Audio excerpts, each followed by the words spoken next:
Hello everybody, happy Wednesday. It's time for a new craft kit as part of our summer reading program promotion, and this time we're going to talk about book covers. So we're going to talk a little bit about book covers and then suggest some ways that you can create your own book cover. I don't know how many of you have ever thought about writing a book. Moms often get told you should write a book because we have so many funny stories and so many fun things that we can share, because kids are always entertaining and interesting and great teaching tools, right? But I don't know very many people personally who have written books, so it's kind of fun to think about, well, if your life was a book, what would it be like?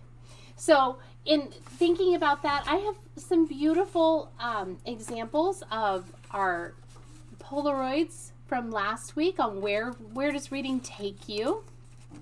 And there's also the Instagram opportunity to share where does reading take you. Put that on our Instagram feed, however that works. I'm sure you'll all teach me. And you can also post on Facebook, where does reading take you? And of course there actually are still a few more of these kits, because I made more of these than I have of the other ones, just because it was a watercolor kit. And then there's also some really fun examples of bookmarks, and thank you to everyone who turned those in, and the coloring pages as well. So it's going to be a really fun special summer reading program, because you guys are the ones designing the things that we're going to use. So that is very exciting. And so this week we have design your own book cover. So a book cover, we're always told as kids and as adults, don't judge a book by its cover, right? Because you don't know what's inside the book. My kids sing the song from the new Mary Poppins movie all the time. A cover is not the book, so open it up and take a look. But if your life was a book, what might the cover be like? So on the sheet there are some examples.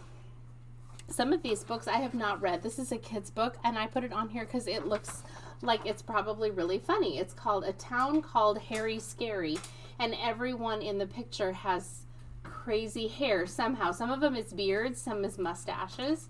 There are some classic books here that you've probably heard of. Jurassic Park. That's a really interesting book cover. If you don't know the story of Jurassic Park, are you going to think about live real dinosaurs, or are you going to think about a park that's full of fossils? I mean, it's very intriguing. Same with The Little Prince. If you don't know that story, the planet that the little prince lives on is very interesting, and it's very, very tiny. And that story is a beautiful story if you're not familiar with it.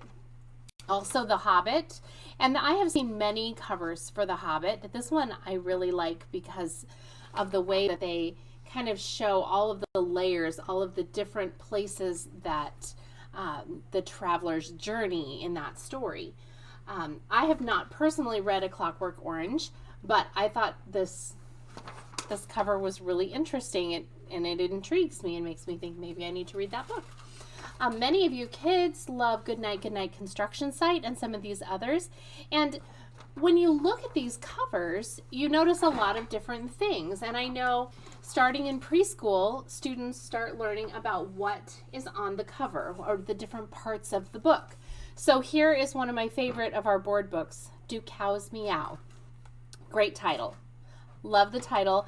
If you said that to a little one who's just learning to speak, it's going to make them think. It might make them giggle. You never know. Obviously, this book is going to be funny somehow, right? It's a board book. It's got a cartoon picture. It says it's a Lift the Flap book.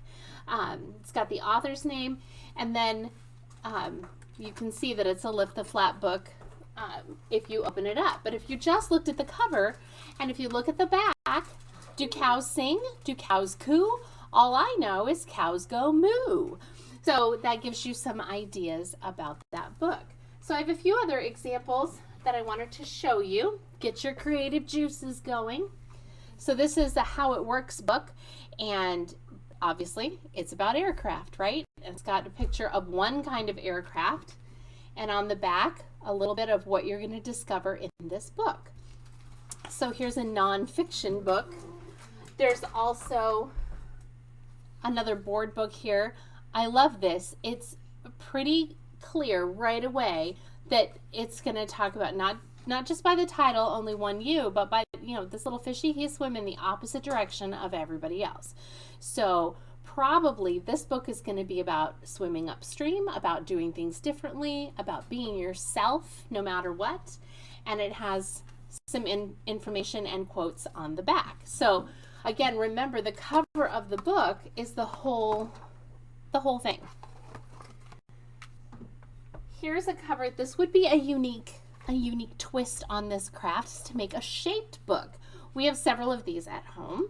This one, the people in your neighborhood, this is going to be a retro love book for many of us parents because this is an old Sesame Street book.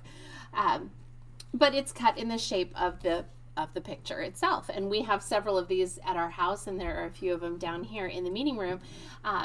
And they're cut in different shapes. And so that in all by itself gives you, I don't know, it makes me want to pick it up and read it because it's shaped differently. It's not just a rectangle.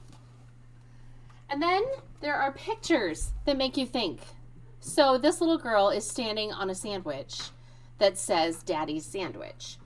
So what is going to happen in this book? I can only imagine, because that looks like toddler, preschooler maybe, with a bottle of ketchup in her hand. As a mom, that makes me think, oh, this is going to be a messy book. But it says Daddy's Sandwich. So does that mean Daddy's going to clean it up? Or does that mean that she's making something for Daddy? I don't know. I'll have to read the book to find out. It's actually really cute if you haven't read it. And then the last one I wanted to show you is another board book. This one's called Goodnight Rainbow Cats. And I bought this just a couple weeks ago. I saw this and I thought, oh my goodness, I wonder what is up with this book, because there's all these colorful cats and there's a little cutout here. So this book truly intrigued me with its cover, and it's just a really sweet book about colors, and we did a story time with this just a couple weeks ago. So those are just some examples of different ways that book covers can capture our interest, because even if the title is not a 100% representation of what is inside the book, it is still how you're going to capture your audience. So with that in mind, I made mine. It says, I love purple, but cerulean is my favorite crayon. And I found every shade of purple I could find, and this definitely fits pretty much every aspect of my life. Is purple, but sometimes other color gets thrown in there. So if I could pick it, it would be the cerulean crayon. And I don't even know if that's actually how you say the name of that crayon. That's just always how I've said it. So anyway, pick up your instruction sheet, and there are several different kinds of paper sitting up on the table. You can even do it while you're here. You can just do it as an at the library activity. There is some paper with 2 rectangles on it, so you can do a front and a back. And I didn't put any words on the back, but you certainly could if you want to give us a little insight into what your story would be about. There's also some big paper if you're thinking your book would be more like a kid's book, a kid-sized book. This is another beautiful cover, beautiful book. There's some smaller paper, and there are a few more of the little Polaroids. So there's lots of different options up there. It's, again, not in a kit form, but please don't let that discourage you from participating in this week's contest. It's not really a contest. We're going to use lots of these designs in our summer reading program. Thank you to those of you who have brought your paintbrushes and palettes back, and if you still have some hanging around your house, I would love to have those back, please. And hopefully I can get the watercolor mermaid put together for you. And if you have any questions, as always, email me, SheratonLibraryKids@gmail.com. And feel free to like us, leave some comments below. Definitely give us a like on Facebook. Check us out on Instagram. And we also have lots of videos posted on the website and on our YouTube channel, which is also Chariton Public Library. Hope you're having a great day, and I'll see you later at the library.